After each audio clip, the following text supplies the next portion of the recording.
আসসালামু আলাইকুম। আমি মুশফিকুর রহমান। আমরা নিয়ে এসেছি সিরাজগঞ্জ জেলার এসএসসি 2025 ব্যাচের শিক্ষার্থীদের জন্য গণিত এবং উচ্চতর গণিতের স্পেশাল ব্যাচ।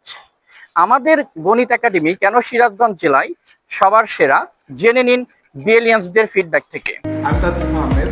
এবারে টেস্ট পরীক্ষায় আমি উচ্চতর গণিত এবং সাধারণ গণিতে যথাক্রমে 97 এবং 89 পেয়েছি। আমি মোহাম্মদ সুরান শাহের। এবারে টেস্টে পেয়েছি জ্যাম ম্যাথ এবং হায়ার ম্যাথে যথাক্রমে 85 এবং 94। আমি মোহাম্মদ সাকিবুল ইসলাম সাজিদ। এবারে টেস্ট পরীক্ষায় আমি গণিত এবং উচ্চতর গণিতে পেয়েছি যথাক্রমে 82 ও 96। আমি এস তানভীর আহমেদ। আমি এবার টেস্ট পরীক্ষায় গণিত এবং উচ্চতর গণিতে যথাক্রমে 90 এবং 96 পেয়েছি। আমি সামিউল ইসলাম। এবার আমি টেস্ট পরীক্ষায় উচ্চতর এবং সাধারণ গণিতে যথাক্রমে পেয়েছি 94 এবং 83। আমি নিশান সরকার। আমি এবার টেস্ট পরীক্ষায় গণিত এবং উচ্চতর গণিতে পেয়েছি যথাক্রমে 83 এবং 91। আমি ফারহান সাদিক। আমি এবার গণিত ও উচ্চতর গণিতে যথাক্রমে 81 ও 90 পেয়েছি। ভরসা রাখুন, প্রতিদান দেব ইনশাল্লাহ।